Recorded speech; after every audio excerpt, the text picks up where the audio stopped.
أعوذ بالله من الشيطان الرجيم بسم الله الرحمن الرحيم الحمد لله رب العالمين وصلى الله على محمد وآله الطاهرين اللهم صل على محمد وآل محمد وعجل فرجهم. السلام علیکم ورحمۃ اللہ وبرکاتہ. خیریت سے آپ سب لوگ ٹھیک ہیں؟ رضی، راغی، غلام علی، علی اصغر، چراغ، شارف، فرقان، سکینہ میم آپ ٹھیک ہیں؟ ہماری جی الحمدللہ. ہماری گفتگو چل رہی تھی کتاب قصہ قرآنی تفسیر موضوعی میں. کس چیز کے بارے میں چل رہی تھی؟ بات چل رہی تھی قرآنی قصوں میں ایسی کیا خصوصیت ہے، کیا خصوصیات ہیں جس کی وجہ سے قرآنی قصے اور داستانیں دوسرے قصے اور کہانیوں سے ممتاز اور برتر ہیں، ممتاز اور برتر ہیں. آئیے اس میں سے کچھ خصوصیات یہ بیان کی تھی کہ قرآن کی جو خصوصیات ہیں قرآن کے قصوں کی، ایک تو اس کا انداز بیان وغیرہ یہ سب ہم پڑھ رہے تھے، یہ سب ہم زہرا سوسن زہرا جی. پھر یہ بتا رہے تھے کہ قرآنی قصوں کا توریت اور انجیل کے قصوں سے موازنہ، کمپیئر، مقابلہ. تو ایک پہلے تو توریت سے جناب داؤد کا قرآن میں جو قصہ ہے اور اس شخصیت کو کیسے بیان کیا گیا اور توریت میں کیسے بیان کیا گیا، اس کو کمپیئر کیا کہ کس طریقے سے توریت میں جناب داؤد کی جو ہے وہ بارے میں ایسی ایسی باتیں لکھی جو ایک نبی اور عصمت کے خلاف ہیں، کیسے آپ کو کس طریقے سے وہ کیا، وہ کمپیئر کیا تھا ہم نے. پھر اس کے بعد ان جو قرآن میں دیکھیے، قرآن میں ان کے بارے میں جو بھی کہا کوئی ایسی بات نہیں، کوئی ایسا لفظ نہیں جس سے ان کی عصمت پہ فرق آ رہا ہو، لیکن انہوں نے ایسے الفاظ کہے جو ان کی شایان شان نہیں تھے، ایسی ایسی باتوں کی نسبت کھڑ دی، انہوں نے تحریف کر دیا. ایسے ہی جناب عیسیٰ کے بارے میں انجیل سے کمپیئر کر رہے تھے کہ انجیل میں کس طریقے سے نعوذ باللہ جناب عیسیٰ کے بارے میں کیا کہا کہ آپ ایک محفل میں تھے کسی پروگرام میں، وہاں آپ کی والدہ جناب مریم بھی تھی، وہاں شراب چل رہی تھی، شراب پیتے پیتے شادی کی تقریب تھی، شراب ختم ہو گئی تو جناب مریم آئی جناب عیسیٰ کے پاس کہ تم معجزہ کرو اور جنہیں شراب بنا دو. ایک بہت بڑا مٹکا تھا، کتنے کتنے بڑے مٹکے تھے، اس میں کتنا آتا تھا جی بتایا تو تھا اس میں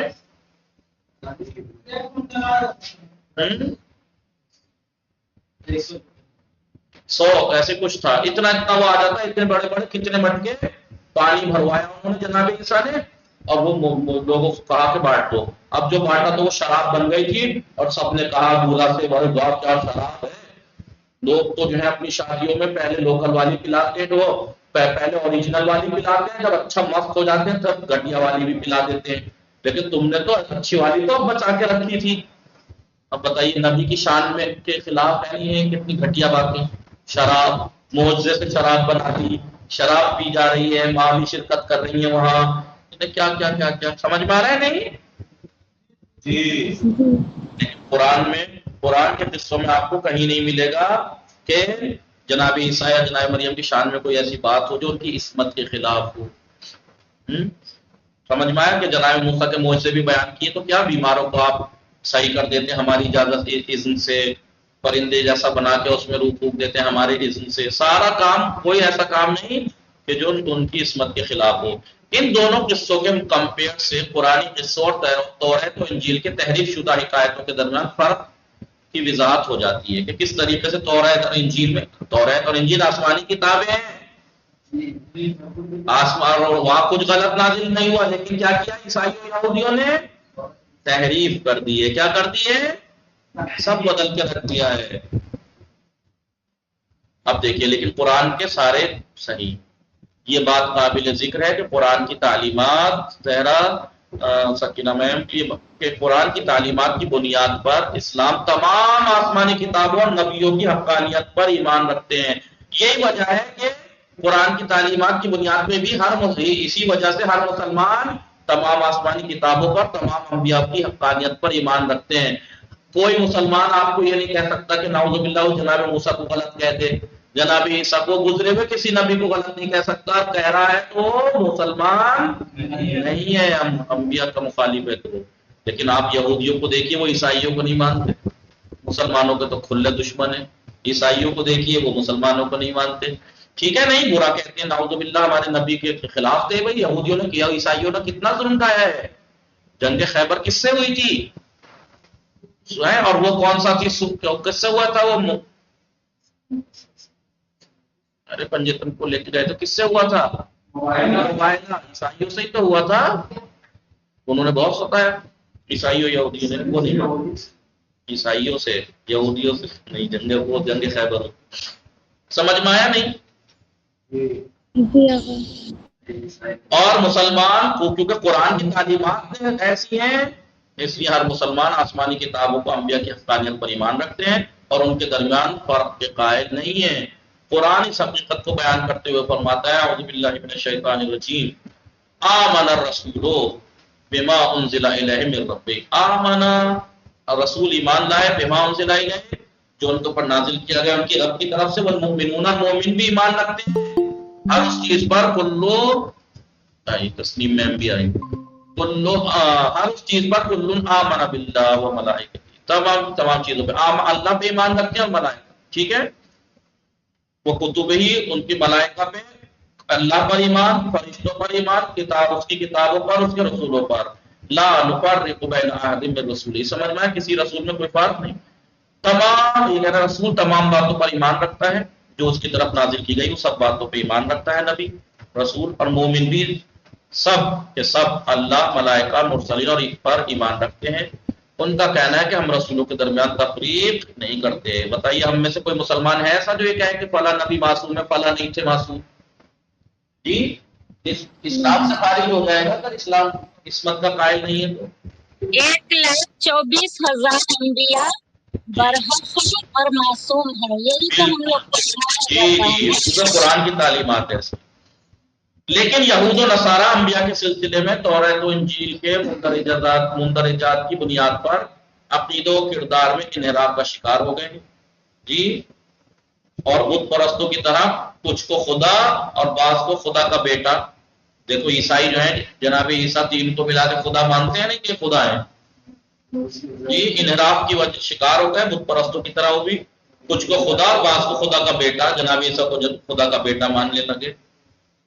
کچھ جو ہے ملائکہ کو کیا کہتے ہیں، اللہ کی لڑکیاں ہیں، فرشتوں کو اللہ کی لڑکیاں مانتے ہیں. جیسا کہ قرآن مجید میں ارشاد ہوتا ہے بسم اللہ الرحمن الرحیم وقالت الیہود عزیر ابن اللہ، یہودی کہتے ہیں کہ جناب عزیر اللہ کے بیٹے ہیں. وقالت النصارى، نصرانی کہتے ہیں المسیح ابن اللہ، مسیح جو ہے اللہ کے بیٹے ہیں. ذالک قولہم بافواہہم، منہ زبانی باتیں ہیں ان کی بکواس. یضاہئون قول الذین کفروا، سمجھ میں آیا؟ اور یہودیوں کا کہنا ہے کہ عزیر اللہ کے بیٹے ہیں اور نصارہ کہتے ہیں کہ مسیح اللہ کے بیٹے ہیں. یہ سب ان کی زبانی باتیں ہیں. ان باتوں میں یہ بالکل اس کے مثل ہیں جو ان کے پہلے کفار کیا کرتے تھے، اس کافر ہیں ان باتوں. لہذا انسانی سماج پر قرآن کا یہ بہت بڑا احسان ہے کہ اس نے دوران فطرت کا زمانہ کسے کہتے ہیں؟ ایک نبی سے دوسرے نبی کے بیچ میں آنے والے وقت کو فطرت کہا جاتا ہے. سب سے بڑا وقت ہمارے نبی کے درمیان تو تھا، جناب عیسیٰ سے لے کے جناب رسول تک 500 سال کا وقت تھا نبی کا آنے کا.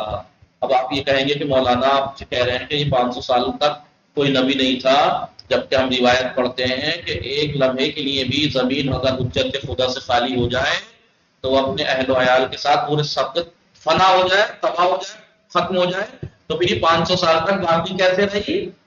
آتا ہے سوال کبھی تسلیم میں ہے، سکینہ میں جی نہیں آتا سوال ذہن میں؟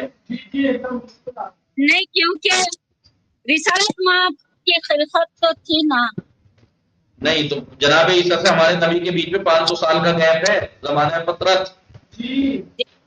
تو زمین اگر حجت خدا سے خالی تھی تو زمین آیا روایت ہے نا کہ اگر حجت خود زمین لمحے بھر کے لیے بھی حجت خدا سے خالی ہو جائے تو اپنی پبلک کو لے کر نہیں اپنے رہنے والوں کے ساتھ پلٹ جائے گی، تباہ ہو جائے گی، ختم ہو جائے گی. تو پھر کیا جواب دیں گے آپ اس کا تسلیم میں؟ کیوں نہیں پلٹی 500 سال تک زمین ختم کیوں نہیں ہوئی؟